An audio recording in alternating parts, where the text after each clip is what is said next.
Chapter 11, ch 11. Walking toward the beach that is still stained red with blood and the ocean which still washes up dead every few hours, I see the man they call Soldier Boy. Soldier Boy appears to be a white man around 6 feet 0 inches 183 centimeters tall, clean-shaven, and a smirk on his face like he is the best thing to ever happen. The outfit he has is very different from what I thought Captain America would wear. Soldier Boy is wearing a long leather jacket, with what looks to be a heavily armored vest underneath the jacket, a common infantry helmet, and a domino mask covering just his eyes and upper face. As I walk over, he is surrounded by men who want his autograph and asking him all sorts of questions. Plus there is a large group of filming crew members waiting to the side. All of you fuck off and get back to your jobs. I shout to the men as I walk over, making them all quickly scramble away. Well, hello, you must be the big man in charge here, Soldier Boy says as the men surrounding him all rush off. No shit, I say to him while giving him a look over. Want an autograph? Soldier Boy asks me as his one eye twitched from my statement. No, now I have several questions for you. For starters, why are you here? Just to film? Or are you actually gonna help this war effort, and if you are, what can you do? I say to him with some venom in my voice as he appears to be stealing the valor of the men who died on this beach several weeks ago. I can do, Soldier Boy begins to say, but then one of the crew with him jumps in. Soldier Boy is here to film only and then we'll be on our way, the man who appears to be the director says to me, cutting off Soldier Boy. Though Soldier Boy appears very pissed at being cut off. I can talk for myself, Soldier Boy says to the man while glaring harshly at him, making the man close his mouth and look very nervously at him. Whatever, film your fake and shitty movie or whatever it is you are going to do, and then get the fuck out. The real men are fighting a war and don't need you fucking bitches getting in the way, I say to them, letting out some of my pent-up anger for this lose at them. The director's face immediately paled as soon as I said those words, and he looks over to Soldier Boy, who appears like he is going to attack me. While Soldier Boy walks over to me threateningly, though I just stare at him disinterested in his anger. What did you call me? Soldier Boy says with poorly concealed rage in his voice. I called you and your team of bitches. Well, bitches, I say to him while staring him down as he looks ready to swing at me. Soldier Boy, calm down, please, let's just get this filming over with, the director says, placing himself in front of Soldier Boy, cutting him off from reaching me. Soldier Boy gives the man a hard look like he is determining whether or not to kill him, to get to me. Then he looks around and sees dozens of men watching this happening to see what he does next. Soldier Boy then steals his expression before snorting at me and walking off as the director lets out a heavy sigh he was holding in. Film your shit and get the fuck out of here, I say to the director, who glares at me for a second before nodding and leaving with the rest of their people. That is no Captain America. Maybe I'm not in Marvel. If so, what the hell did I end up in? I think as I walk back to my command area as they go prepare for their film. Later, as they are setting up their equipment, one of the crew members walks over to me with a nervous look. I just stare at the younger man, who is becoming more nervous the longer I stare at him. If you are gonna say or ask something, then just do it. Why the fuck are you just standing there? I say to him, making him mutter nervously. What the fuck are you saying? Just fucking spit it out, I say, feeling my patience being tested today with these fucking idiots appearing. Can we borrow some of your men for the film? The man manages to mutter out while looking at me nervously. How many? I ask him with narrowed eyes. Just a couple dozen or so, the man says while trying to make eye contact with me. Fine, but you have to ask them yourselves and get their permission to be in it. I'm not finding the men for you all, I say, dismissing him as he nods and runs off to inform the crew that I gave permission. An hour later, I walk back toward the beach to see that they found the volunteers necessary for their film. I lit up a new cigar and watched from the distance what they were doing. A few minutes later, Sergeant Collier walked over next to me to watch too in silence as we smoked. We saw them filming that Soldier Boy was a part of the Normandy beach landing, better known as D-Day. I just grunt in annoyance seeing this as Collier just nods his head, feeling the same annoyance as me. During the filming, we saw that they made Soldier Boy look like he was commanding the beach landing and taking part in destroying German bunkers, tanks, and other fortifications. I guess he really is a superhero, huh? Then why the fuck isn't he helping on the front lines? Collier says, seeing Soldier Boy actually lit tanks, breaking down fortifications, and other humanly impossible things. Looks like it, though I doubt they will use him. He is more of a symbol and possibly a hidden threat the government doesn't want to use yet, I say to him as I shrug and think of why he isn't being utilized. Leave it to Uncle Sam to keep things for themselves unless absolutely necessary, Collier says, grunting in annoyance. We then sit there and talk about Soldier Boy, the government, and the war effort for the next few hours while smoking several packs of cigarettes. Then after almost the whole day of filming, they finish up.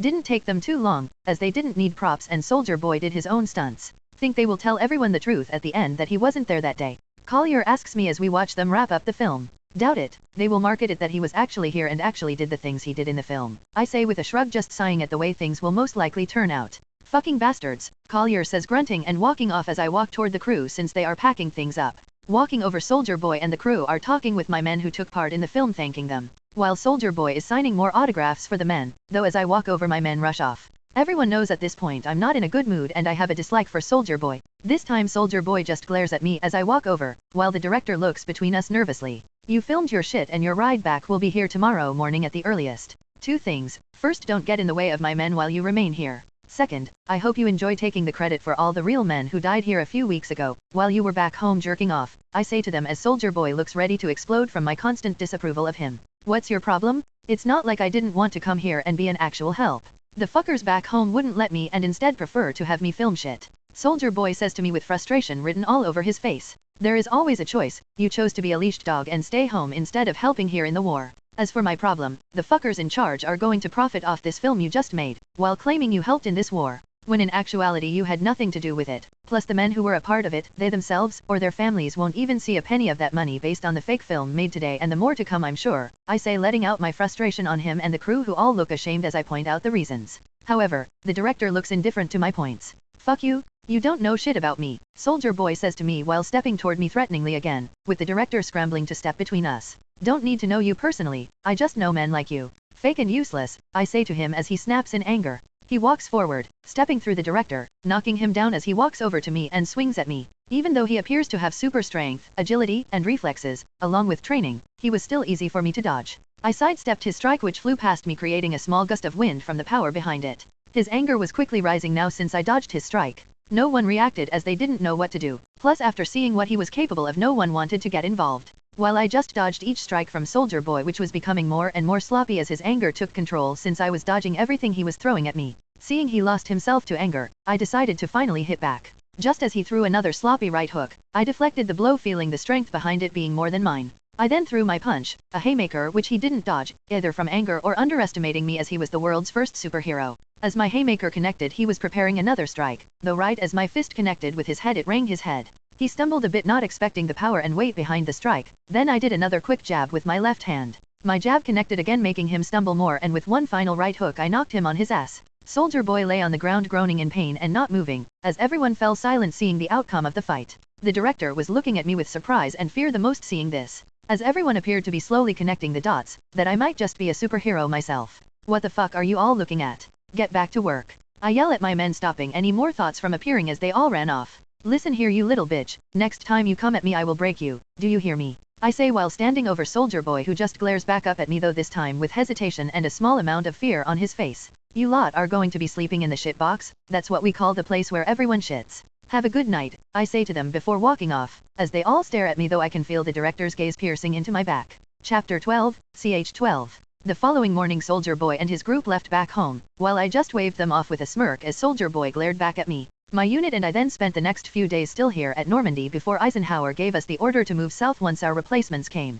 Everyone ready? I asked M/SGT Collier as our replacements came a week later after receiving the new orders from Eisenhower. Yes sir, Collier says nodding his head. Good, then let's go, I say as our unit of now roughly 5,000 men and 300 tanks move toward Paris. It takes us half a day to reach Paris. Once there we see the large city is now in ruins much like Rome. Other than the occasional sounds of artillery in the distance the place was quiet with no movement. Not until we got closer to the command center did we finally come across people who moved about their day with a dead look in their eyes. My unit then made camp near the command center as I headed to where Eisenhower should be relaying orders across the front line. Walking inside the building, I see dozens of radio operators and lower-ranked officers running around relaying new information and orders. I just walk past them all toward the main officer where Eisenhower is. I knock once before walking inside without waiting for a response. Why did you? Oh, James, you're finally here. Good, Eisenhower says looking annoyed. Someone entered without waiting for him to give the okay. James, we have a lot to talk about. But first, give me a minute, Eisenhower says while going back to looking over the war map. I walk over silently, look at the map with him and see the movement that should be happening right now. Eisenhower looks like he aged another decade since I last saw him. Seems the stress of the war is starting to get to him. He then walks back out to relay another order before walking back and locking the door behind him. I was about to ask what was wrong before he shook his head and gave me a very serious look. Then he walks around making sure we are truly alone before he sits at the desk with a heavy sigh. He then poured us both glasses of whiskey, downing his and pouring another before finally speaking up. James, please tell me the truth right now and I can help. I heard what happened at Normandy with Soldier Boy. Is it true? Did you actually beat him? Eisenhower says while looking at me with a curious and tired look. Yes, I punched him a few times and he went down, I say shrugging since there were a lot of witnesses and I have no reason to lie. James, are you human? Eisenhower says looking at me with complete seriousness and slight worry. What do you mean? I say wanting him to ask me what he really wants to know. James, I'm being serious here. Are you a super like Soldier Boy? Eisenhower says while looking at me intently. I sit there for a few moments considering the best choice of actions here. I knew that what I did with Soldier Boy would bring some attention. Just not this soon, and as for what will happen next, there could be all sorts of things. I just rub my face as I determine the next set of words I'm going to say. I wouldn't say I'm a super, but I'm definitely not a normal person, I say to him while downing my glass with him sighing and pouring us both another. Shit. Okay. Listen, I can cover up what happened back at Normandy for now, though with the connections Vought has it won't be long before they find out the truth. When they do, I'm sure they will fight to get to meet you and recruit you. However, I want to ask you something first, Eisenhower says, looking at me as I nod my head waiting for him to continue. Would you be interested in being a government asset? Now I know that means a lot, but after the war, I'm going to run for president. Once I get that power, I can make sure you stay under the radar and become need to know only. You will report only to the President of the United States, Eisenhower says to me as I think about it. I can't give you an answer right now. When you run and if you become president, can we pick this back up? I say to him as he nods his head. We both then fall into silence for a few minutes. So, what exactly is your power? Eisenhower asks me, giving me a curious look and breaking the silence. I just chuckle since I was waiting for this moment. Several things. Firstly, I'm pretty sure I'm biologically immortal. I was born back in 1832 and fought in the Civil War before the First World War, one say to Eisenhower, who stares at me in surprise. Holy shit. Okay, so you are old as fuck, Eisenhower says with a laugh as I laugh too. Second, I can heal almost instantly from any wound. And finally, these, I say, showing my one hand and taking my claws out, then cutting my other hand, which heals instantly.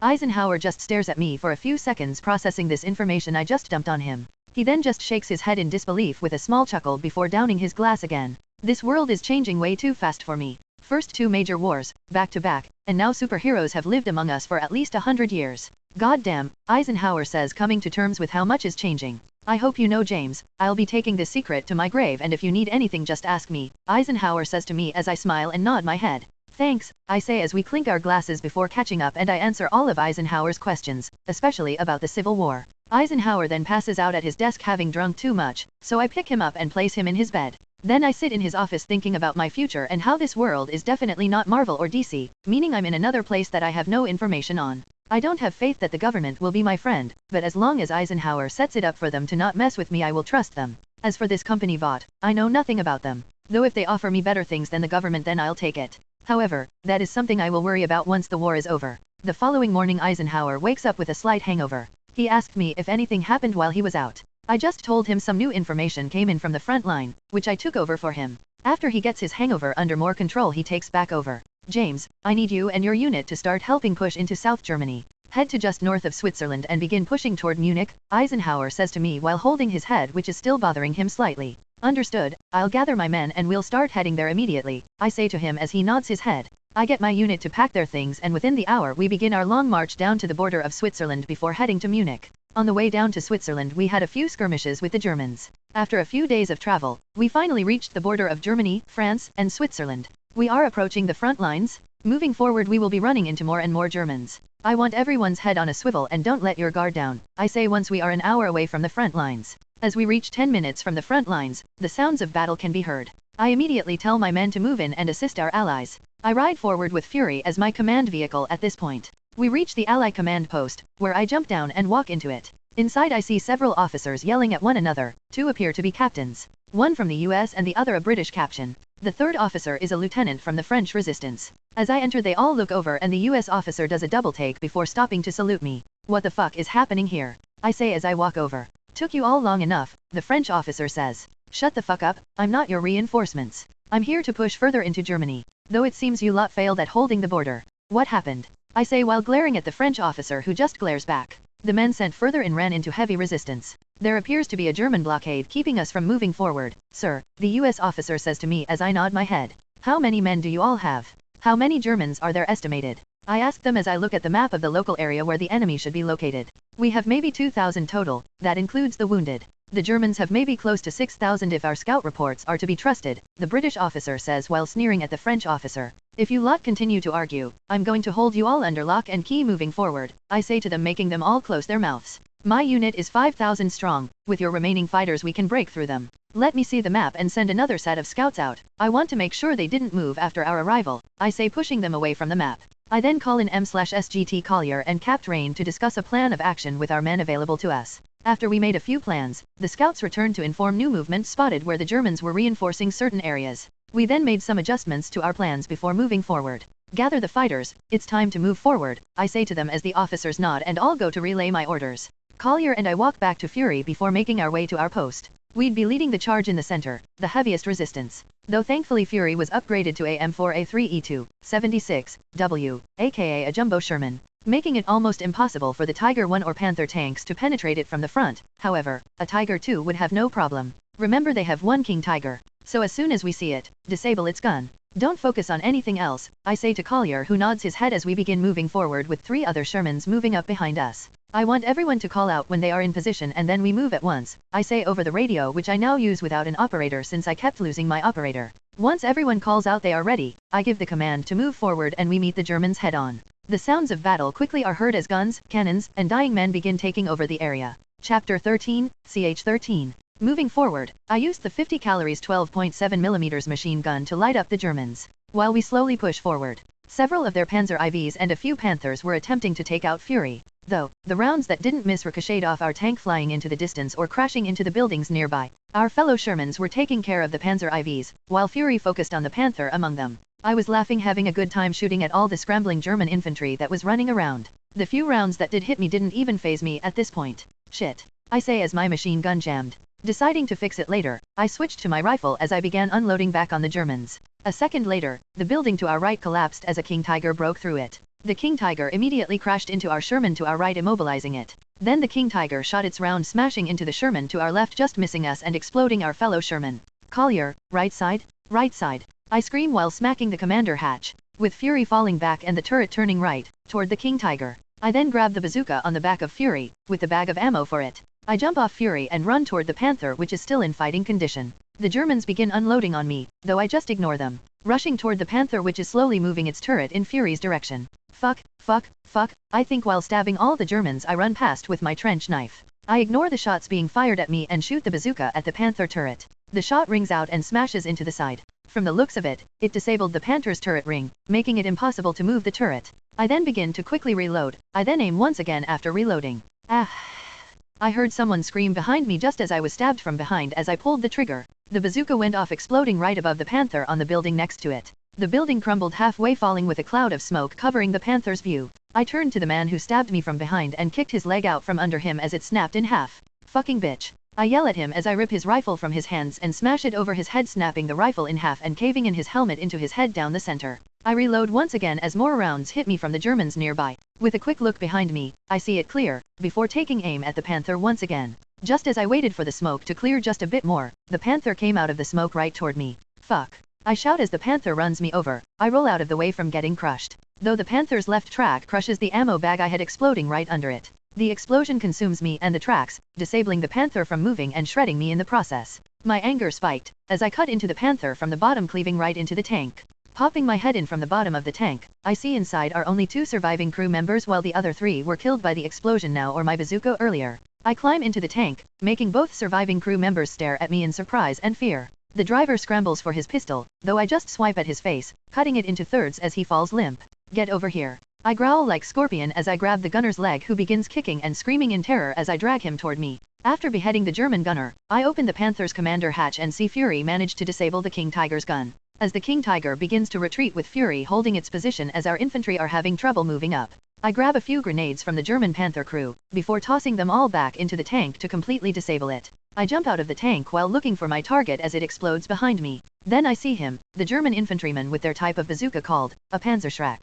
I charged toward him as he was aiming at Fury and the 2 remaining Shermans in Fury's tank squad. I kick his leg out from under him, making him fall to the ground, and drop the Panzerschreck. I stomp on his neck, snapping it in half and grabbing the ammo for the Panzerschreck. Then I run toward the retreating King Tiger, once again stabbing the German soldiers I pass by with my trench knife. I managed to get behind the King Tiger and shoot at its engine, completely disabling its movement. Slinging the Panzerschreck and the ammo on my back, I climb onto the King Tiger from behind. The King Tiger commander opened his hatch to look behind him for why their engine was disabled. His eyes widen as he makes eye contact with me. I pull my M1911 out and shoot him in the face. The commander's head snaps back from the short-range shot and falls back into the tank. I then grab the commander's body as it fell, taking his grenade, before dropping it back down. Then I empty the Panzerschreck ammo into the King Tiger, before dropping the live grenade back in and closing the commander's hatch. I jump off the King Tiger and dive behind the building nearby, as the King Tiger explodes outward, vaporizing the nearby German troops and taking out the buildings nearby as a huge cloud of dust takes over the area. I cough as my lungs fill with the dust and pull out the long shard of metal that embedded itself into my thigh. Fucking Christ, I say out loud as I cough and walk out of the dust cloud toward my men. There I see the remaining German soldiers surrendering. My men begin pushing forward, as the few remain behind and take the Germans prisoner. Once again a medic runs over to me, but I shoo him away. Taking out a cigarette I walk over to Fury and light it up. Collier climbs out along with his crew poking their heads out and looking at me. God damn, Colonel, you're a one-man army. Kunas says to me with a laugh. I try, I say with a shrug as Collier snorts and shakes his head. Sir, what do you do with them? One of my men asks me, running over and gesturing to the SS German soldiers. Kill them, if they have that symbol on their uniform, then they die, no questions asked, I say as he nods before gesturing for the men watching them to shoot them. Gunshots ring out as the handful of SS German soldiers are killed on the spot without any mercy. The normal German soldiers flinched at the scene but didn't say anything and continued to remain still. Once the area is secured, send word back to command that reinforcements are highly necessary here. Then I want the German prisoners under lock and key. If any escape, there will be hell to pay, I say to the man who nods and runs off to relay my orders. My unit and I then spend the rest of the day in the area, securing it and making use of the German POWs, which are properly secured. The following morning, we then headed further into Germany toward Munich as planned. Any of my injured men stayed behind on the border patrol and the replacements were made with the fighting able from the US captain's unit at the border patrol. On our way to Munich, we met decent resistance at Tuttlingen and Memmingen, with smaller units of Germans before and after the two larger towns. By the time we reached the outskirts of Munich, my men were numbering around 4,700 out of the originally 5,000. My men then began securing the area a few dozen miles from Munich to make a temporary camp. Since we are waiting for the British commander from Italy to meet us here to help take over the city. Munich, from my scouts report, has at least 10,000 Germans, most likely closer to 12,000 soldiers. Sir, the British have arrived. They brought another 5,000 men, one of my scouts says as I'm overlooking the map of Munich. Then a few minutes after he reports to me the British are here, the commander of the British army arrives. The man walking inside is someone I know from years ago, during WW1. We both stopped and stared at one another for a few more seconds. Then he smiles and laughs before walking over and hugging me, which I return. Holy shit, you haven't aged a day, you lucky bastard. Here I look like shit, Charles says to me while giving me a friendly smile. Glad to see you again, my friend, we need to catch up. Though first let's talk about the mission, I say with a laugh and smile, before turning serious and pointing to the map of the local area. Right, Charles says, turning serious too. Over the next couple of hours, we talked about the plans to take the city, before feeling comfortable enough without plans to begin catching up. So, what have you been up to? I ask him as we smoke cigars and pour ourselves some bourbon that Charles brought with him. Outside of finally becoming a lieutenant colonel, nothing much. Got married a few years after the first war, had a couple of kids, and focused on my career, Charles says while giving me a happy look. Good, I'm happy for you, I say, patting his shoulder as he nods and shows me a few pictures of his family that he keeps on him. My son's name is Sam, Charles says, showing me a young boy. Sam Butcher, got a nice ring to it, I say with a chuckle. What about you? Charles asks me, giving me a curious look. Just focused completely on my career, no wife or family to speak of, I say to him with a shrug as he nods his head. Well, count yourself lucky. I love my wife, no doubt there, but kids, man, they are a handful, especially my son. He is only a few years old and is somehow always getting into trouble, Charles says, sighing and shaking his head. What about the others? You still talk to them? I ask him, curious if the others from WW1 are doing fine. Edward opened his bakery and married, also having a few kids. As for Williams, he married the woman he talked about. Though apparently, he took what we learned from our sabotaging and joined the MI6. I believe he is the latest director too, Charles says with a thoughtful look. Glad they all are happy then, I say, smiling, glad to have heard the men I fought alongside in the first war are doing fine. Over the next few hours, we kept talking, until we finished the bottle of bourbon and several cigars. Then around midnight, Charles turned in and I followed shortly after. Since in a few hours, at sunrise, the battle for Munich would be taking place. The following morning we gathered back in the command tent with our officers to discuss the plan once more before heading out. Everyone ready? Charles asks as he looks at everyone, who nods their heads solemnly. Good, then gather the men. It's time for the battle to begin, I say as everyone salutes us and runs off. See you on the other side, brother, I say to Charles, who nods his head as we grab each other's forearms before splitting off to our command vehicles. Chapter 14, CH-14. Me and my unit would be taking the north and west sides of the city, while the British would be taking the south and east sides, meeting in the center. Like usual, I jumped on top of Fury heading north of Munich. We then started to head toward the city. Once we reached the outskirts of the city, German infantry and anti-tank guns began shooting our way, along with artillery from the city center being fired in all directions. Once again hell broke loose as men fought and died on both sides. Go, go, go. I shout over the sounds of guns, cannons, and death. As my infantry ran forward at full speed with a war cry, Fury and our other tanks quickly began following behind them. Once again I racked my 50 calories 12.7 millimeters and began unleashing on the Germans. The streets are too narrow for no more than 2 tanks to be side by down the road. Fury and War Daddy moved side by side, down the road toward the city center. Then a huge explosion was heard as a German Jagdtiger with a 128mm gun shot out. The round flew towards us, just missing Fury by a few inches. Phew, I thought as the sound was heard, then the round hit me square in the chest. I was sent flying back dozens of feet, crashing into a building, with the round exploding a second after crashing. I lay on the ground in complete agony as my entire body had its flesh and organs torn from it. For a split second, I saw my entire insides all around me, including my heart. I continued to lay there in pain, even as my body healed extremely quickly, replacing the organs, flesh, and skin within a minute. My head was only registering the pain and huge concussion from the explosion. With a heavy groan, I pushed myself up, with only half a boot remaining on my body. Stumbling out of the half-collapsed house, I came across a few dead men from my unit. I grabbed the closest ones, pants, and boots, putting them on. Then I stumbled out of the alley toward the main road where Fury, War Daddy, and the Jagdtiger should be. Looking down the road, I see Fury has retreated down another alley, while War Daddy has been destroyed. Then another shot rang out. The building Fury was retreating past was taken out by the Jagdtiger. Shaking my head and feeling slightly normal again, I charged down the road toward the Jagdtiger. The German infantry and Jagdtiger released their machine guns on me, though that only fueled my anger and frustration as I growled and took out my claws. Jumping up, I land on the Jagdtiger's hull just next to its gun. Then I cut through the gun, disabling its shooting capabilities. While the German soldiers around me are panicking and shooting at me in fear.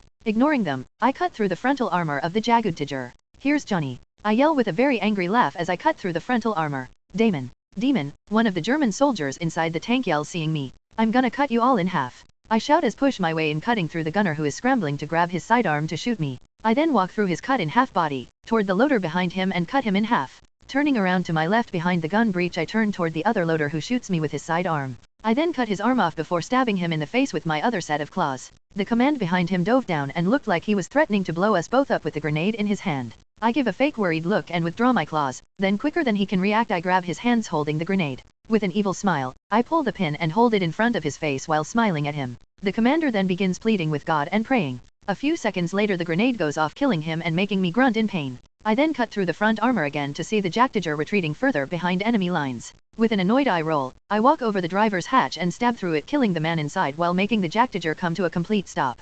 I then jump over the shredded cannon and stab through the machine gunner's hatch, killing the last crew member. I then jump off the tank and charge toward the nearest German infantry, tackling him to the ground and smashing his head into the ground, making his head explode like a watermelon. Then I take his shovel that has a serrated edge for melee combat and begin killing all the Germans I come across. I broke the legs of the latest German soldier and very sloppily beheaded him with a now dull shovel. I turned to see my men walking toward me with surprise and fear on their faces. With a grunt, I drop the head of the German soldier and walk past them as they continue forward past my slaughter of the 100 or so German soldiers I killed. The city then fell within the next hour, as I found a working sink to wash off the blood and viscera the best I could. Then one of my men came inside the place holding a replacement uniform for me. With a nod, I change back into my uniform, before walking toward the center where the German POWs are being processed. I see Captain Rain and M/Sergeant Collier talking with Lieutenant Colonel Butcher. They too salute me as I approach them. Charles nodded and gave me a quick smile before his face turned solemn again. Now I can see they are talking about something very bad, which is very concerning considering the shit we go through.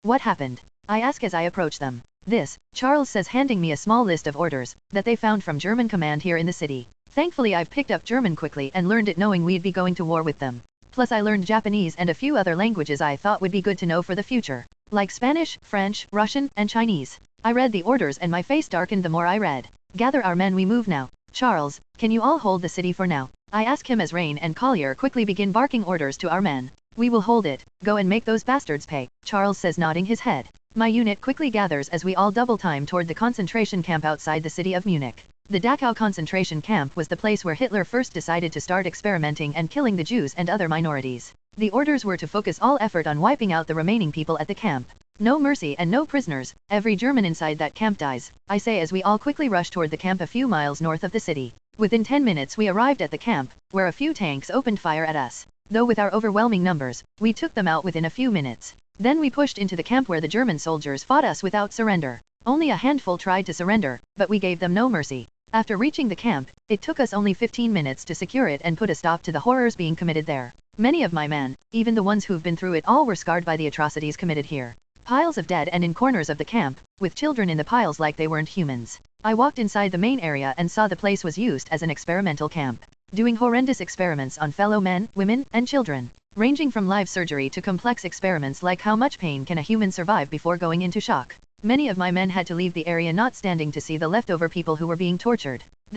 These bastards, Collier says with a growl as he walks with me through the main camp's ward. There are others, not just here. Hildur and his SS soldiers are sick fuckers, deserving nothing but the worst, I say as we head to the main office of the head commander and doctor. Inside, we see the commander has decided to kill himself before we can get to him. The doctor was holding the gun to his head nervously and jumped in fright at our entrance. I moved faster than the doctor, especially since he hesitated and kicked his arm, breaking it. He dropped the gun in the process while crying out in pain and grabbing his now broken arm. Las uns reden, let's talk, I say to the doctor with a very angry look on my face. Like my Collier can read and speak German. I then grab the doctor by his throat while Collier goes through the office looking for important documents. I push the doctor into his office and force him to sit down. He just stares at me nervously. I check him and the desk for any things he could use for killing himself. I throw them all into the corner of the room, before standing up and searching the office for anything else of interest. The doctor just sits there holding his arm, while staring at me with fear and nervousness. Sagen Sie mir, was war der Hauptzweck dieses Orts?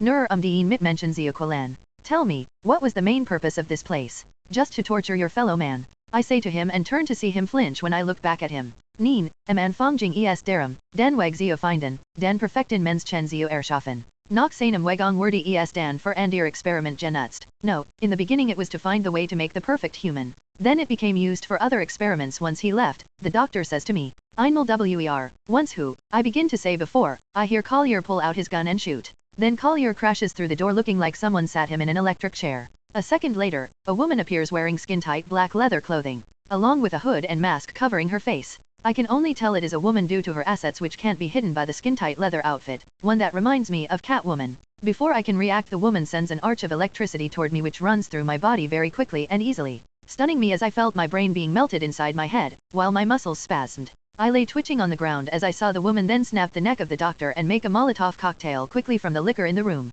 With a grunt I push myself up, making the woman turn and look at me in surprise based on her widened eyes of hers. Chapter 15, ch 15. With a growl, I charge the woman who blasts me with another electrical current. Once again I'm stunned, though this time I'm able to slightly push through the muscle spasms. The woman then tosses the quickly made Molotov which ignites the room on fire. Just as I reach her, she kicks, but with the electricity in my body slowing me down I can't react in time. This knocks me back into the fire which engulfs my right arm. Fucking bitch. I yell with a growl of deep annoyance. I then charge toward her as she is running away. She sends another blast toward me. However, this time, I sidestep the blast just in time and close the distance between us. She ducks just in time as I swung a right hook toward her face. She then punches me in the stomach. She has a lot more strength than a normal person, but not enough to phase me as I just grunt and then knee her in the gut. She grunts in pain and is trying to catch her breath from the air being knocked out of her lungs. Not giving her a moment of reprieve, I bring both my hands down together on the back of her head. This knocks her to the ground, cracking the ground and making her cry out in pain as the ground is bloodied by a split open head wound.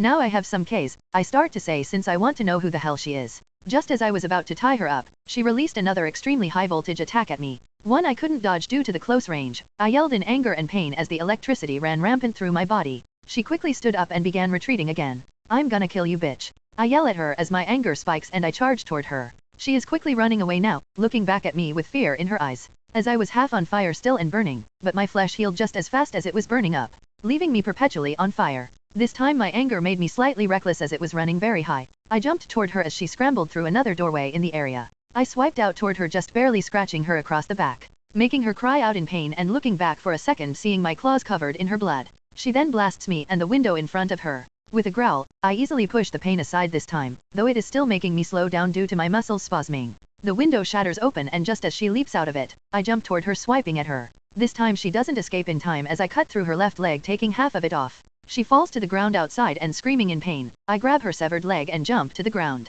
Fear completely engulfs her face as she cauterizes her stump before blasting into the air. I jump up after her and swipe at her one more time, just missing her by a few centimeters. I land back on the ground as she quickly flies off with her electricity cloaking her. You forgot your leg, whore, I say while throwing her leg in her direction, but she is already long gone. Turning back I look to see my men are subduing the fire. I then pat out my right arm which was on fire. I jump back inside through the window and walk toward the office. There I see a medic tending to Collier. Though medic just covers his head with a coke since he was killed the moment that woman appeared, electrocuting him to death. How much did the fire consume? I ask while looking down at Collier taking his dog tags and pocketing them. I might not show it, but I was very saddened by his death since we grew close during our time together. The doctor and commander's office, one of my men says as the medic and another soldier carry Collier's body outside. I want that place turned upside down and anything inside that is still intact brought to me. And I mean anything and everything that isn't destroyed, I say as my soldier nods his head before grabbing more to search both offices. There is a reason some random superpowered bitch showed up. If I can't ask her, then hopefully I can figure out what it was, I think while following after the medic and the other soldier carrying out Collier's body.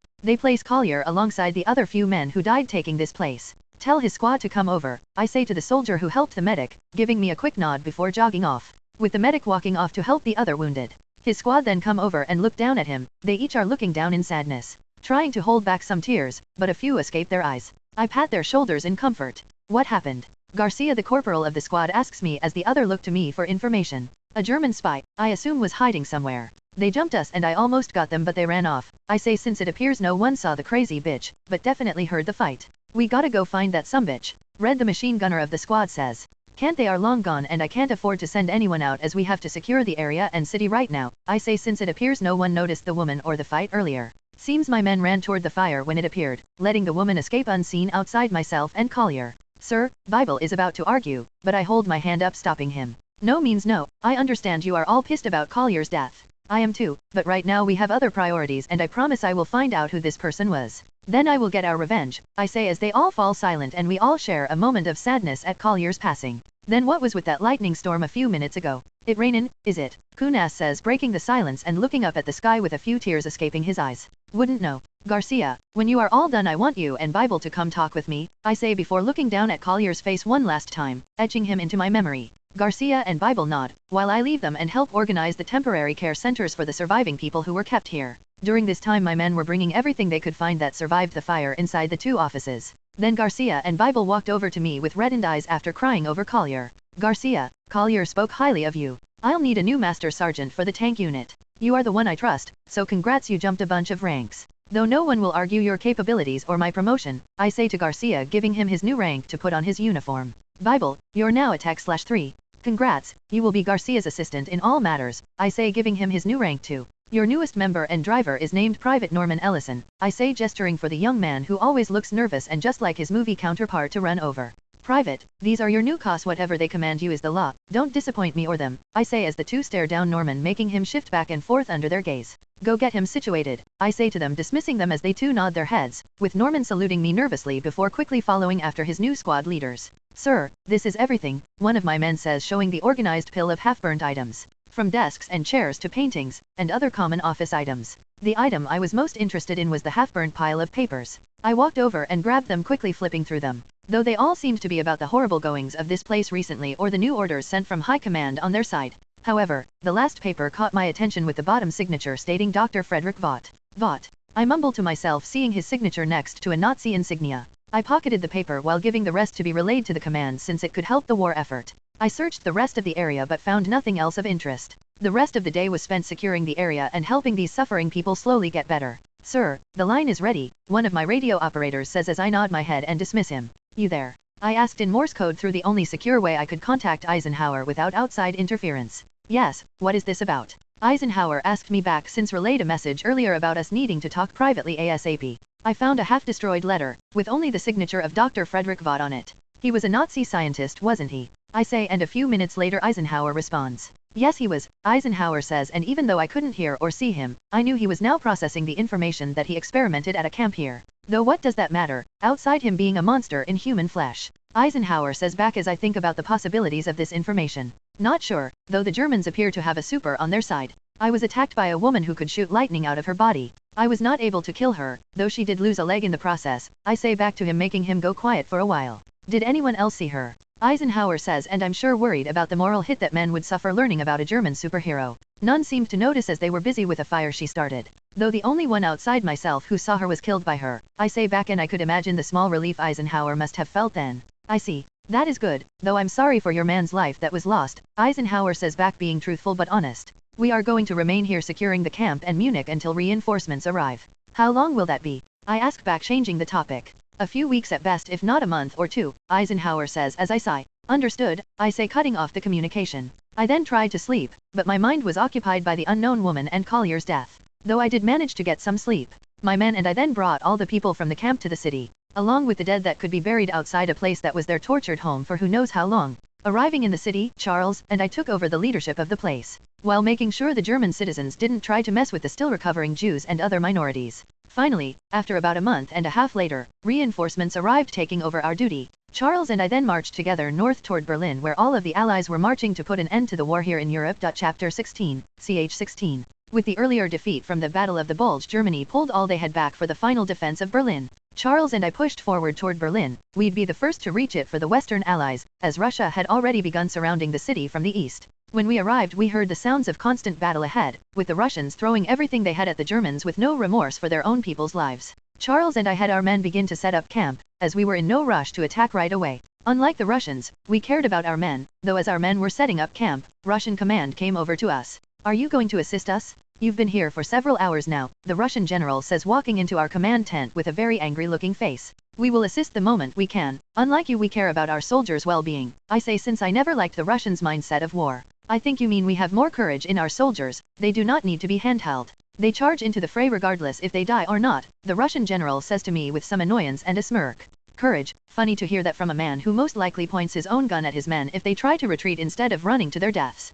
Plus, I doubt you even saw action yourself. "I feel sorry for the men who have to fight among themselves to have a rifle," I say to him, making him become very red in the face at my allegations. "You," the Russian general starts to say, looking ready to fight me. "Enough. We need to get along and put an end to this war finally," Charles says, stopping the argument from escalating further. The Russian general and I share one last look of annoyance toward one another before turning to Charles. "So, what do you know about the German strongholds?" Charles asks the Russian general, who walks over to the war map and begins to point out where they are holding the city. We then spend the next hour discussing plans for our men to attack. However, Charles had to mediate the conversation a lot since I was constantly pointing out the Russian general's plan flaws. Finally, we came up with a plan that everyone agreed upon. Charles and I then began relaying the orders among our men, as the Russian general went back to his men. "Wanna bet who will get to Hitler first?" Charles asks me right before we split up.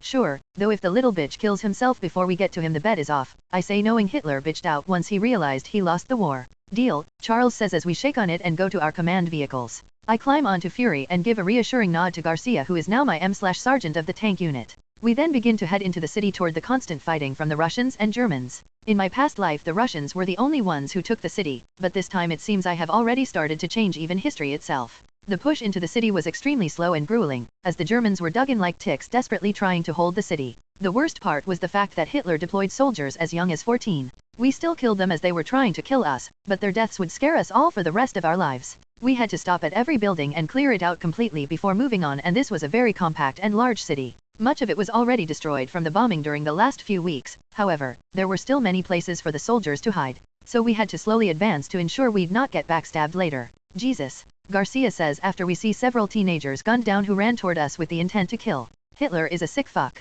Needs to be put down like a sick dog, though it seems he might just kill himself before anyone can get to him," I say as we push forward, with the only handful of German tanks we come across being half operational, making them very easy to destroy. It took us several more hours to push further into the city, reaching the center just as the Russians reached it too, with only the Moltke bridge intact to cross to the Reichstag where Hitler and his top generals should be. The Russians then ran across the bridge as German machine gun fire ripped into them. My men were quickly setting up our machine guns, firing back while our tanks were turning to the machine gun nests. With the explosions of cannon fire, the machine gun nests were destroyed. The Russians were then able to finish crossing the bridge with my men right behind them. As we entered the area, the Germans were making their last stand outside the Reichstag, though at this point they were outnumbered 100 to 1, and severely outgunned. We then killed the remaining guards, with me jumping down and heading into the Reichstag along with Russian command. Inside we saw German soldiers trying to surrender, but the Russians killed them without a second thought.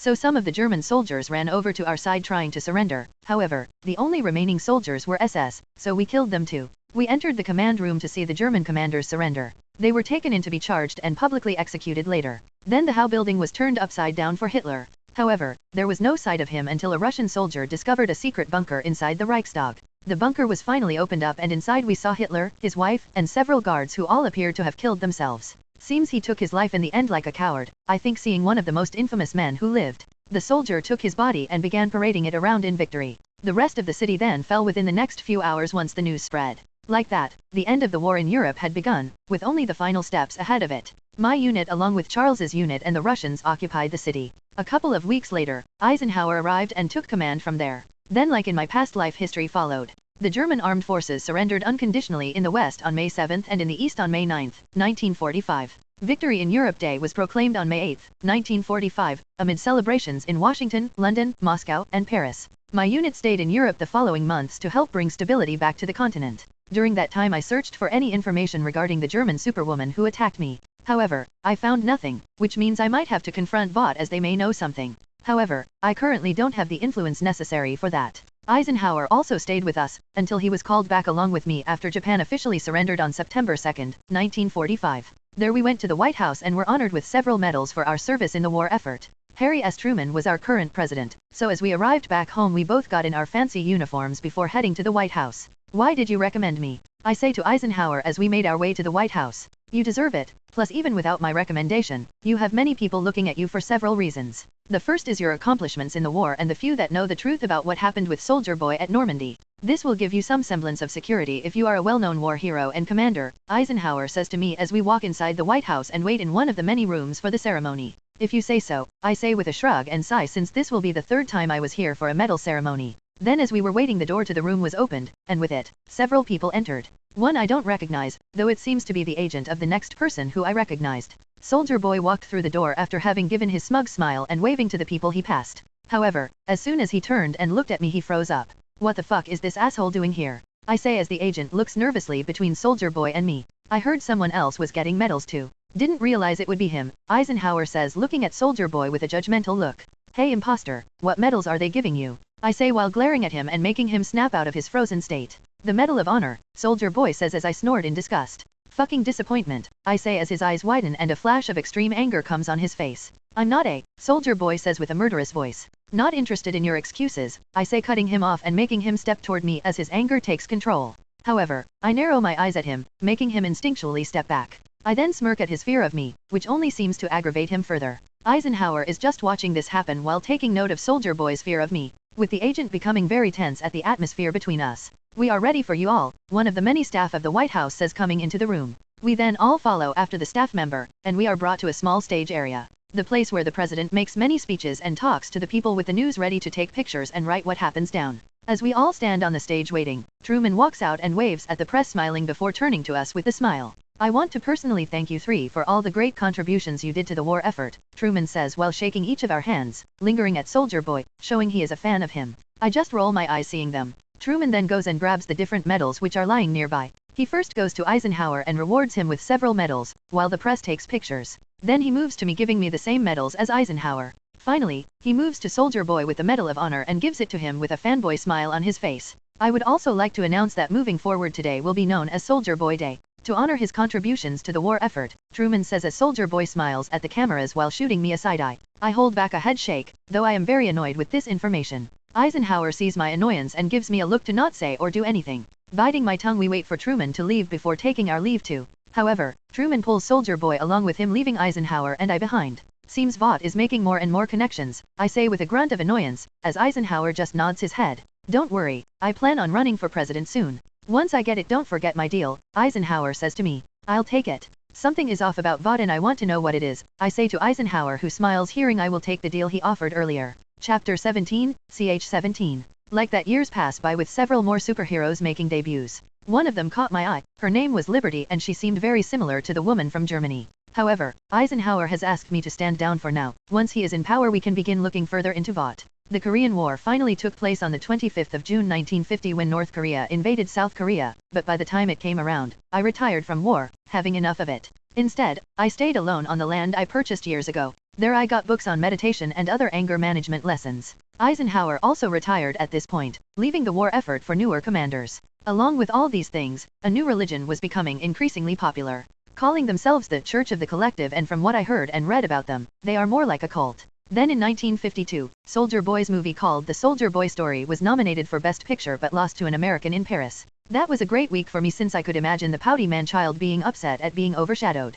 Then the time finally came when Dwight D. Eisenhower was officially elected 34th President of the United States on January 20, 1953. A week after he got elected, he called for me to meet him at the White House. At this point, the war was starting to wrap up in Korea, but I knew he called me here for another reason. After getting through the White House's gates, I was brought inside to the Oval Office. Walking in I see Eisenhower sitting at the presidential desk while looking through some papers. plus a few generals were speaking with him. They all stopped and looked at me when I entered. James? Glad you made it, Eisenhower says, standing up and shaking my hand, which I return. What do you think of these plans? Eisenhower asked me, showing me the war map, which a few of the generals were about to protest, but he just glared at them. Seems like it should work on paper, just have to see if it works in practice, I say, shrugging my shoulders after looking at the plans. Plus the American people are tired of war, getting into this mess only a few years after we got out of WW2. That makes people very drained, they just want it to end. That means the men who are over there already have low morale, along with the ones we lost. Unless we plan on dragging this out, I suggest you take a draw, I say, seeing the casualty toll report and knowing the sentiment of the people is heavily in favor of ending the war.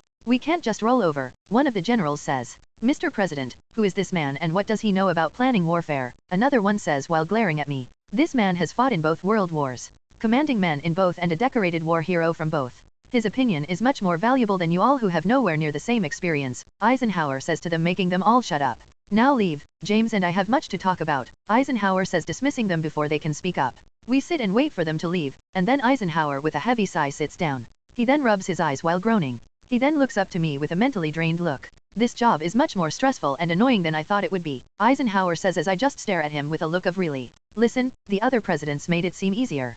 Plus from the ones in the past, they really didn't do much outside the few that did, Eisenhower says to me as I shrug. True, but it seems you are going to be one of the ones that has to deal with certain issues. Especially now that VOD is gaining popularity and even more connections, I say to him as he sighs, nodding his head. Speaking of them, I figure you know why I asked you to come, Eisenhower says, and I shrug. I assume about what we discussed a few years back about me becoming an asset, I say to him, and he nods his head with a serious look. Now, I'm worried that VOD, like you said, is gaining a lot of traction, along with having this unspoken monopoly on superheroes. At this rate, they could take control of the government and we might not be able to stop them. I can't sit by and let that happen, therefore you'd be our greatest and secret weapon against them, Eisenhower says while bringing out some papers. You'd only ever report to the US president, having complete immunity and secrecy of your identity. Your only job on paper would be to be our shield against the superheroes and VOD. I can see that Soldier Boy fears you, and since he is the strongest, that means you are our best defense against them, Eisenhower continues as I listen to him. Well, my identity is pretty well known at this point, with me being a war hero and such, I say to him, and he nods his head.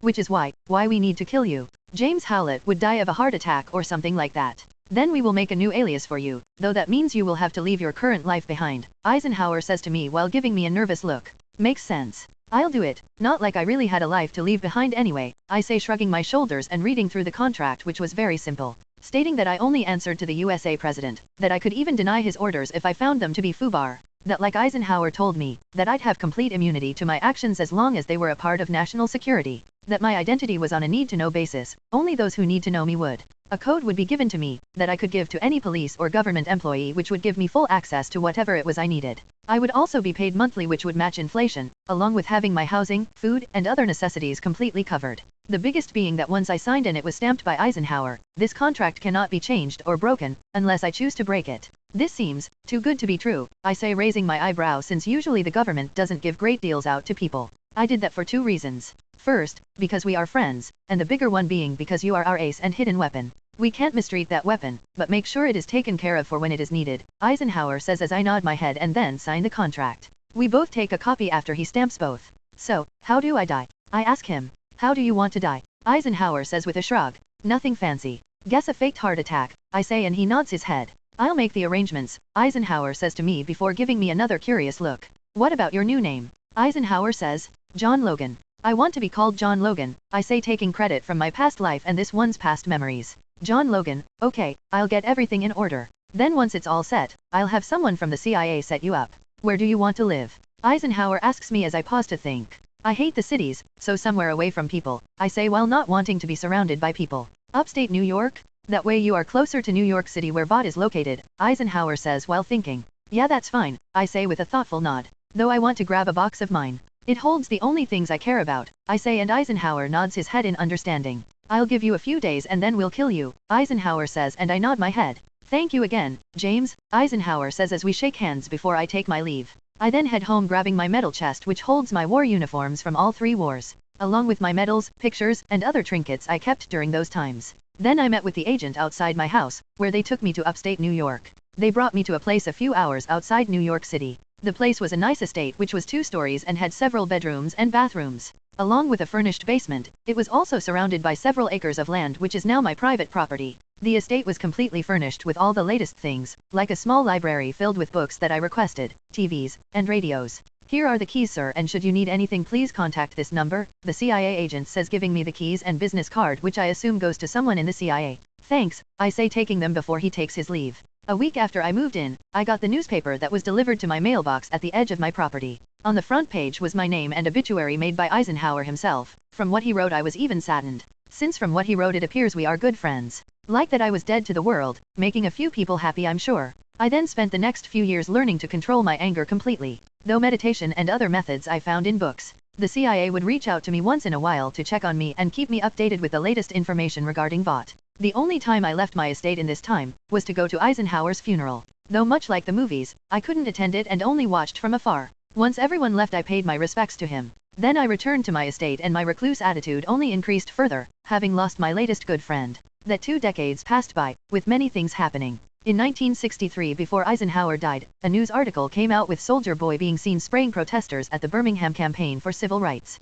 In 1965 VOT established a college for superheroes called Godolphin University. After Eisenhower died, in 1970 a violent incident later known as the Kent State Massacre occurred. Soldier Boy traveled to Kent State under the orders of the U.S. government and killed several anti-war demonstrators during the shootings. The killings took place during a peace rally opposing the expanding involvement of the Vietnam War in Cambodia by the United States military forces. The news that interested me the most was the sudden disappearance of Liberty, as she abruptly left the public eye, presumably in response to the increasing backlash against her openly racist views and ideologies. The biggest news of the last few years was in 1983 Red Thunder was released, starring Soldier Boy and his team, Payback.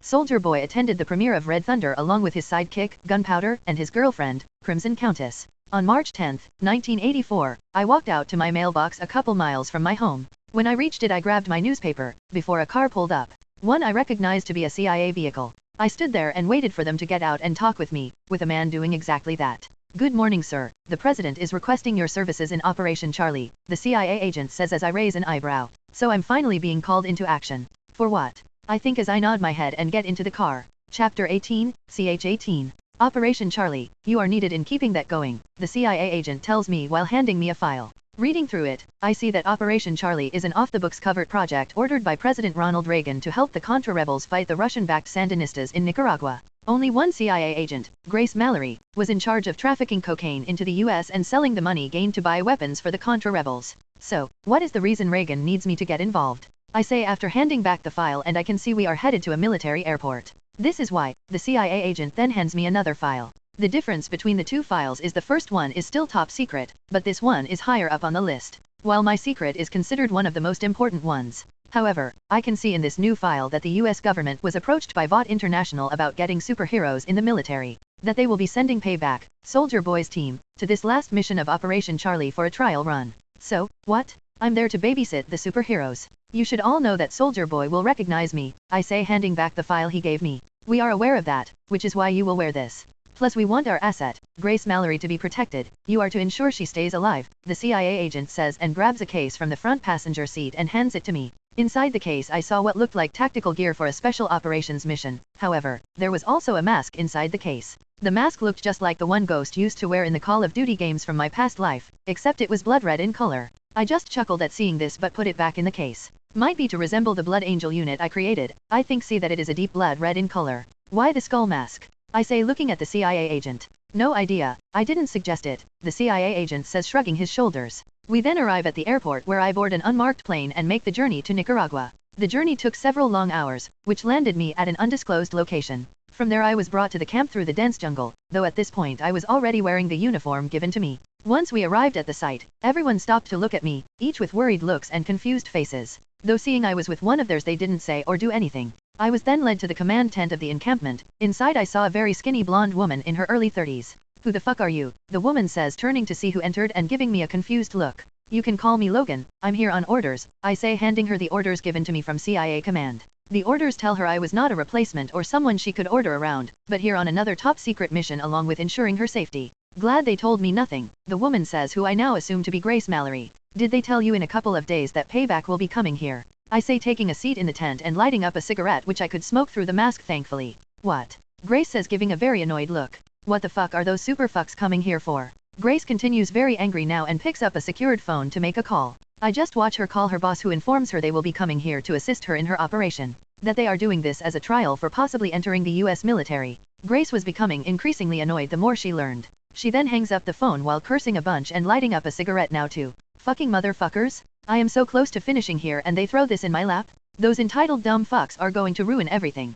Grace says, complaining to herself and venting, though now I can see she is not a fangirl of superheroes. Unlike most people from America who seem ready to kiss all the superhero asses. You are one of the few people I met who hate superheroes. Glad to have met another one. Those bastards get too much credit and do too little, I say while thinking angry thoughts about Soldier Boy. I'm very tempted to reveal myself to him and beat the shit out of him, since the more I learn about him over the years, the more I've come to hate him. You can say that again, Grace says with a heavy sigh after a few moments of silence. So, what's the mission you are here for? Grace says, turning to me, and seems to have come to terms with the issue she will be facing in a couple of days. I'm technically not supposed to say, but then again I really don't give a fuck. They asked me here to watch your back and make sure the super dips hits don't fuck anything up, I say, shrugging as Grace gives me a look over. No offense, but what can you do that could stop them? Grace says, fishing for information. More than you know, I say, not elaborating. Fine, just don't get in my way and we'll be good, Grace says, walking out and continuing with her plan for this operation.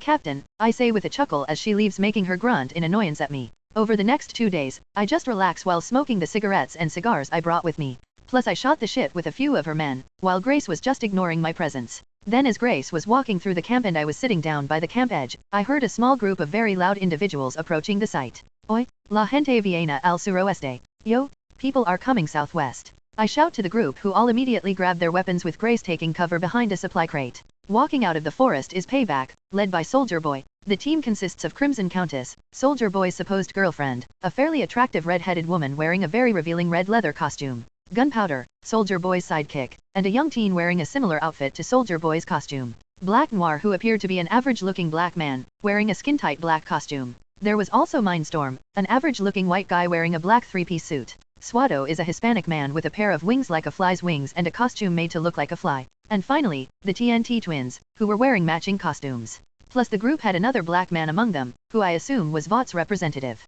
The man looked like a much younger Giancarlo Esposito from my past life. I just watch from a distance as the man who looks like a younger Giancarlo Esposito walks to Grace, speaking with her. The superheroes are showing off for the men on site as they all look at them with excited expressions. I go back to smoking and ignoring the new group of idiots who appeared. Not even an hour after they arrived, Swado flew into the air showing off his flying capabilities. Get the fuck down. Now, Grace yells at Swado, who comes down as Grace looks ready to smack him. Come down, lady, Swado says, giving her a disinterested look. Seeing Grace becoming more upset, I walk over silently in case something goes down. Get your fucking people under control. This dumbass will give our position away, and he might have already done.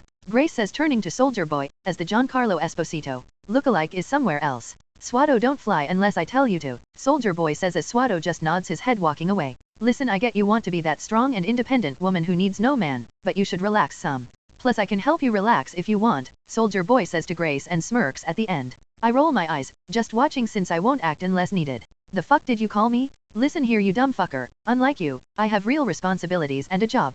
Plus I'm not interested in a fake macho man, Grace says to him, making Soldier Boy's face turn to a scowl quickly. I chuckle hearing this but move closer in case he tries to hit her. Listen here, you bitch. I'm not even interested in you, I was just offering you a good time. I've fucked so many different celebrities, you couldn't even compare to, Soldier Boy says, trying to defend his dignity. Before Grace can continue to verbally fight him back, Swado flies back up and even higher this time. You stupid mother, Grace starts to say, but then an anti-air rocket comes flying over, exploding and killing Swado in an instant. A second later, Russian soldiers along with Sandinista soldiers, who begin shooting at anyone and everyone. I grab Grace and pull her away as a machine gun unloads on the spot where she is just standing. Soldier Boy uses his shield to block the bullets. I bring us behind the cover near the command area. She looks over and I take out a rifle and start shooting back at the enemies. However, as I start to shoot back, Gunpowder, Crimson Countess, and the TNT twins all fight back, but instead of killing the enemies, they targeted our allies, killing them, with Gunpowder gunning them down using the 50 calories machine gun. As Crimson Countess used her red balls of energy to explode people, along with the TNT twins electrocuting people.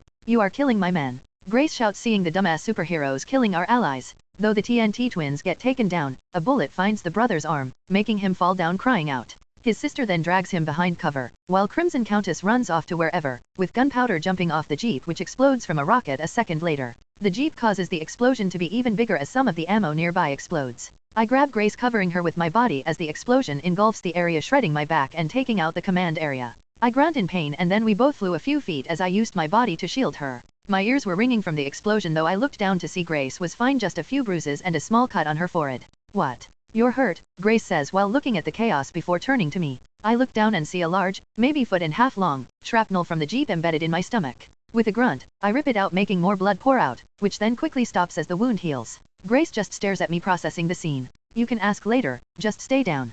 I'm gonna go make sure the area is secure, I say standing up and moving toward the sound of fighting which is getting further from the site north of it. Wait. Grace says following after me, though I move faster than here. I move past the site which is now littered with dead and 100 feet from the site, I see Soldier Boy fighting his team, which is desperately trying to beat him, as Soviet soldiers are standing by waiting for something. Then somehow, Crimson Countess got the jump as Soldier Boy was bashing Black Noir's head in with his shield. Crimson Countess knocked Soldier Boy down as the Soviets threw some gas which knocked out Soldier Boy. Do I let them take him or not? I think since that was not in my orders. Chapter 19, ch 19. Before I could make a decision about what to do, Grace came running over and saw what was happening. This alerted the heroes who had superhuman hearing. However, I was much quieter on my own. Crimson Countess panicked and released her ball of energy toward Grace. On instinct, I jumped in the way as the ball of energy hit my body, launching me backward right into Grace. However, the ball of energy made my skin and organs explode outward as I landed on Grace. I groaned as my body quickly repaired itself, with only my metal skeleton visible for a few seconds. I looked down as I pushed myself up and saw Grace groaning in pain after I crashed into her. Her eyes widened at seeing my body repairing itself almost immediately. I ignored her look as I stood naked in the jungle. I turned to see the Russians dragging Soldier Boy's body away. The Russians were shouting to the heroes to dispose of us while dragging the body away, though the only ones intact to fight were Crimson Countess, Gunpowder, and the TNT twins partially. Mindstorm was knocked out and Black Noir was only twitching every few seconds as his brain was exposed to the world. Gunpowder immediately started shooting at me, though I ignored him as bullets were only an annoyance to me at this point. The real threat here was Crimson Countess and possibly the TNT twins. So, I charged toward the Crimson Countess, who stared at me in surprise as my body finished healing the damage she dealt. With an animalistic growl I ran toward her. She panicked and launched another attack at me, though I dodged it as it exploded a tree behind me. The shrapnel lodged itself into my back, but I ignored it, pushing forward. The TNT twins then launched their electrical attack at me, stunning me for a second as Gunpowder shot me round after round, my anger rising, though I've learned to not lose control as easily anymore. Then another ball of energy struck me from Crimson Countess, exploding my body once again. I almost felt myself snap as the only thing intact was my skeleton and brain. I then let out a scream of rage as I stepped forward as my body quickly repaired itself. This made each of the heroes stare at me in horror and fear, freezing them all. What kind of monster are you? Crimson Countess said more to herself seeing this. I am gonna rip you in half, bitch. I yell as I launch myself at her, snapping her from her fear. However, before she can send another ball of energy, I grab her shoulders and head butting her, making her cry out in pain. The others watched in horror still as I was still repairing the damages, probably looking like Terminator. Then as she stumbled back grabbing her head, I brought my claws out and swiped upward, cutting both of her arms off at her elbows. She stood there screaming and looking down at her missing arms, snapping the others from their stupor. The TNT twins quickly shot another wave of electrical energy at me and Gunpowder was shooting at me with a panicked face. I growled through the pain from the twins and stabbed Crimson Countess in the stomach with both my claws. With an angry growl, I lifted her above my head and cut her in half above me, cutting her screams out as she died instantly. I was then bathed in her blood and insides as they rained down on me, only increasing my bloodlust further. I turned to twins with a feral look, as they stumbled back in fear. Why won't you die? Gunpowder was crying as he was shooting at me. I then ran toward the twins. However, the woman twin dropped her brother, leaving him behind as he was the injured one. She kept running and not looking back as her brother stumbled but fell trying to run too. Teresa, you bit, the man twin was about to say, but I ran past him, cutting his head in thirds while chasing down his sister. Gunpowder, seeing me kill him, dropped his gun and fell to his knees while staring at me in horror. Teresa did not have superhuman speed or endurance as I easily closed the distance. I then stabbed her in the back, making her gasp in pain while looking back at me. She then coughed up some blood before I swiped up, cutting her in half from the mid-chest up. I walked over to Gunpowder, who was cowering as I approached him. He's just a kid, I hear Grace say as I walk over, completely naked, covered in blood and viscera. Listen, kid, if I even hear you speak to anyone about what happened here, I will find you and do to you what I did to your team, I say while ignoring Grace. Gunpowder nodded his head vigorously while staring at me in complete fear. I walked past him toward one of the Russian soldiers. I then took their balaclava, boots, and pants, and put them on. I then walked past the completely frozen Gunpowder, knocked out Mindstorm, and comatose Black Noir. I'm not a kid killer, I say as I walk past Grace toward our camp. And the others? Grace says while holding her side and grimacing from the pain. They attacked first, plus I was tasked to protect you. Crimson Countess was about to kill you, I say, shrugging my shoulders. I meant Black Noir and Mindstorm, Grace says slowly walking, and I decide to pick her up and help her, which she doesn't say anything to. Black Noir looks about to die any second and brain dead. Mindstorm isn't awake, plus I have no quarrel with him, I say as she stares at me in silence while we walk the rest of the way back to her camp. Where is Payback? We hear the black man who was with them ask us as we come back to Grace's camp, which is now mostly destroyed. Further that way, they seem to have fought with the Russians. The Russians killed most of them and took Soldier Boy, I say as the man looks surprised. However, I can see behind his fake surprise to see that Vought seemed to have planned Soldier Boy's abduction. I see. I need to see the survivors then, the man says before quickly making his way to the remaining members. Vought knows something, Grace says once he is out of earshot. Looks that way, I say placing her down as one of her medics comes running over to look over her. Are you leaving now? Grace says as I grab a cigarette from the supplies that weren't destroyed. Not sure, why? I say to her as she gives me a hard look. I have questions, Grace says knowing to ask me about what she wants to know when we aren't surrounded by others. I'll answer them if there is time, I say shrugging. In the next few hours, the camp gathers their dead and mourns their losses, while a US heli arrives in camp to gather the living and dead superheroes. As they get on the heli, the black man with the team gives me a hard stare while trying to place me. Then the heli leaves just as quickly as it came. As night descends, Grace and her remaining men bury their fallen.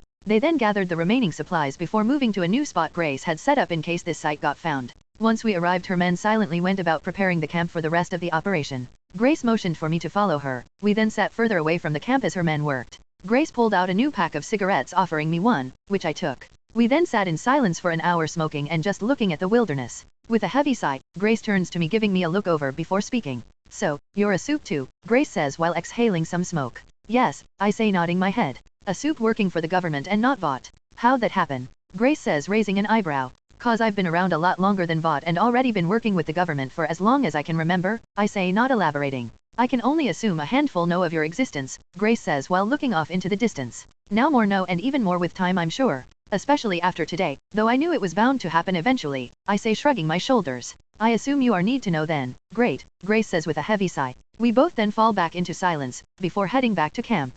The next morning, another CIA agent appeared. Along with the much-needed supplies for their camp and new soldiers willing to fight for whatever it is they are doing out here. Logan, you can return home with me, the agent says as the supplies are being unloaded by the new soldiers. Nah, not yet. I'll stick around for now, was stuck at home for a while and want to get out. Unless Reagan needs me for something I'm helping out Grace here, I say as Grace raises an eyebrow at my statement. Understood, I'll relay your decision. Reach out should you wish to extract anytime, the agent says before leaving with the trucks. But before he leaves, he hands me a new mask too. Why? Grace asks me while the camp is much more talkative with the new soldiers. As I said, I was bored at home and this will give me something to do for the time being, I say while she stares at me trying to see if I'm lying. Fine, but you are gonna be helping pull your weight. Plus knowing your abilities I might have some extra work for you, Grace says to me giving me a commanding look. Yes ma'am, I say snapping to attention and saluting her. Fuck off, Grace says annoyed by me. The next few weeks passed, and I learned that the mission had already been in the works for the past few months. I led a small squad of men who were in charge of gathering intel from the enemies. This went on for another few weeks. During this time Grace was becoming more friendly with me. Seems that being the only other American here and my relaxed attitude made it easier for her to open up to me. Plus I would tell stories to the men and her about my past adventures. Everyone thought it was me just messing around since there was no way I was as old as I was claiming to be. Logan, is it true? Are you really from the 1800s?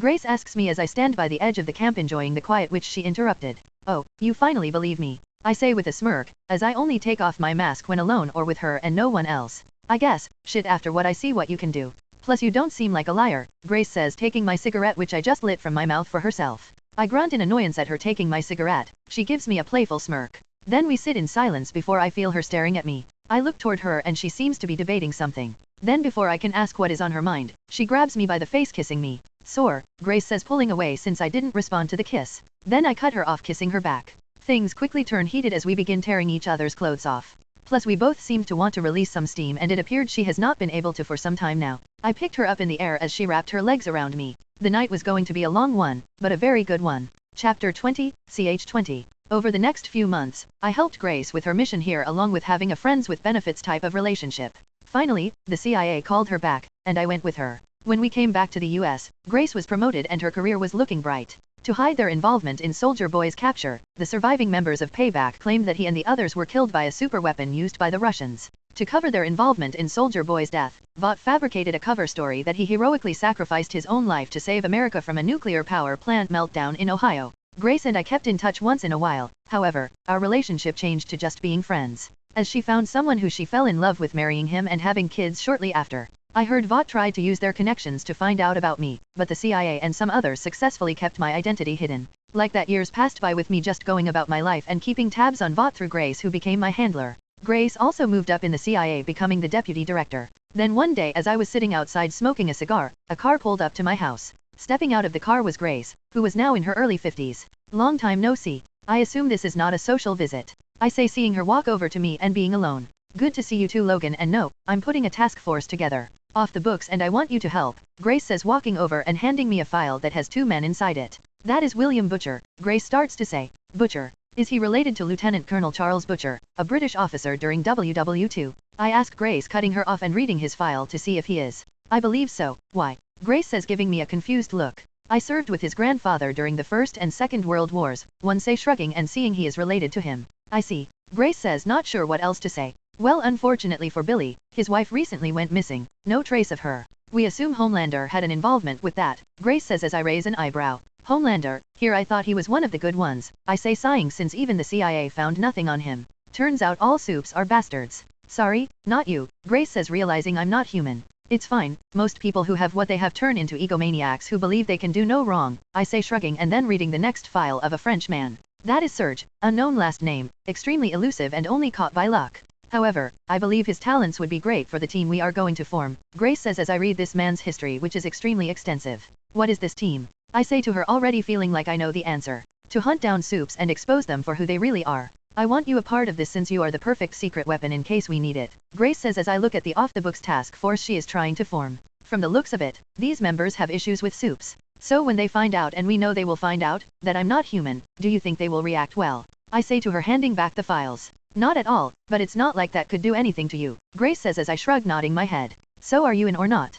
Grace says, giving me a curious look. Yeah, fuck it, not like I've been doing anything productive lately and I could use some fun, I say, shrugging, standing up, putting out my cigar, and following her to her car. We then drive to an old warehouse in the slums of New York City. Grace hands me my mask in case I want it, though I just pocket it for now and head inside with her. Inside I see a small amount of supplies used normally by a CIA black site, plus the 2 men from earlier in the files I read. Butcher is a tall, muscular man around 6 feet 1 inch 185 centimeters with a thick black beard, greasy black hair, and a black trench coat. Frenchie is an average height man of 5 feet 8 inches 173 centimeters, with a lean body, and many scars covering his hands, short black hair, and a scruffy short beard. Serge, or Frenchie as his code name suggests, is currently going through the weapons on a table and explosives, while Billy, or Butcher by his code name, is looking through files on a table and drinking a bottle of whiskey. They both stop and look up at our arrival, while they both shoot me judging looks. Oi, who is this? Butcher says, seeing me and giving me a hard look over, with Frenchie judging me silently from the weapon table.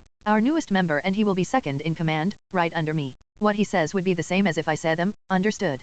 Grace says, giving them her hard commanding look. Frenchie nods his head, going back to his weapons and explosives, while Butcher grunts in annoyance before going back to reading the files. He then grabs one and hands it to Grace while giving me a side glance. I think he'd make a good last addition, Butcher says as Grace looks at the file before handing it to me. What do you think? Grace says as I look at the file to see a Marine named Marvin T. Milk. According to his file, Marvin is a taller African-American man of 6 feet 0 inches 183 centimeters, with short black hair and a well-kept short-styled beard. Seems he fits the profile of this group well, I say, seeing the record of the Marine and his personal history of having an issue with soups from his grandfather being killed by one. Glad you approve, new guy, Butcher says to me with heavy sarcasm. You should be, as he is the only one here whose opinion I really care about, Grace says, snapping back to Butcher, who snorts at her comment. Anyway, you guys get to know one another. I'm gonna make a few phone calls and see if we can't get this Marvin Milk to an interview, Grace says, walking away and pulling out her phone. As she leaves, Frenchie looks up and stares back at me with a curious look, as Butcher walks over to his table and pours himself another drink.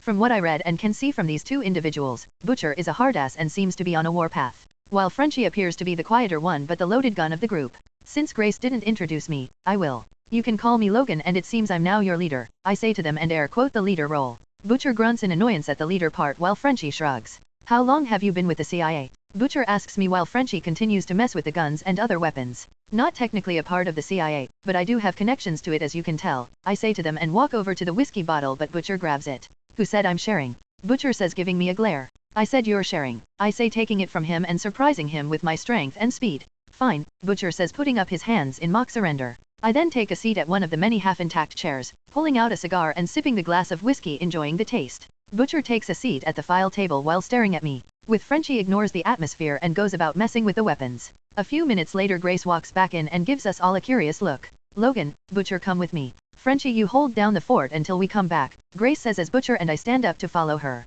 We am dame, Frenchie says nodding his head. I get into the passenger seat making Butcher glare at me and get into the back. Grace smirks seeing Butcher pissed at my dismissive attitude toward him. Grace then begins driving us toward the nearest government-owned helipads. We are going to Camp Smith, it'll take us an hour to get there. But Marvin Milk is currently there awaiting our arrival, Grace says as we drive. We then got to the helipad where a helicopter was waiting for us. From there it took us to Camp Smith where we were escorted to the small interview room. The three of us waited a few more minutes before Marvin T. Milk walked through the door wearing his uniform. He gave us all a confused look before taking a seat across from us as Grace motioned for him to sit. Butcher was standing in the back with his arms crossed trying to look indifferent at this, while I sat next to Grace and read the reports from his fellow soldiers and commanders. Marvin T. Milk, nice to meet you. I'm Grace Mallory, Deputy Director of the CIA. This is Logan and Butcher, they work for me. We are here to talk to you about joining a task force, Grace says with a friendly professional smile on her face. Nice to meet you, ma'am, Marvin says while nodding in greeting. What task force? Marvin says giving a curious look at Grace. It's an off-the-books one, meant to target soups who stepped out of line. We know about your history with them and we believe you would make a great addition to our team, Grace says with the same friendly professional smile. Hearing that we know about his past made him slightly upset as his eyes narrowed. I see. I would consider it, but I still have a couple of years left on my contract, Marvin says and he does seem somewhat interested in joining. That's no problem. I can make a few phone calls and have you transferred over to me. You will then be able to finish your contract but while working for me, Grace says dismissing that excuse. In that case, I'm in, Marvin says standing up and offering his hand in acceptance. Grace smiles and shakes his hand. Then grab your things, we are leaving once you are ready, Grace says as Marvin nods his head and leaves to get his things. Excuse me, time to make a few more calls, Grace says as Butcher and I leave the room so Grace can make her calls undisturbed. In less than an hour, Marvin was given over to Grace's command. From there we got back on the helicopter to New York City. Then we drove back to the abandoned warehouse. Even though it had been a few hours, Frenchie was still working on whatever it was he was doing at the weapons table. Okay, Butcher, catch Mr. Milk up to speed. Logan, come with me for a second, Grace says as Butcher brings Marvin into the main area where Frenchie is. I need to leave, as I can't focus all my attention on this team. However, I will keep in contact with you all regularly. If anything important comes up, reach out right away. In the meantime, I want you all to start looking into the soups. See if you can find any to start squeezing so we can work our way to the top, Grace says, handing me an untraceable ghost phone that currently only has one number in it. Hers, I assume. Understood, I say taking the phone. Grace leaves and I walk back inside explaining Grace's new orders as Marvin settles in.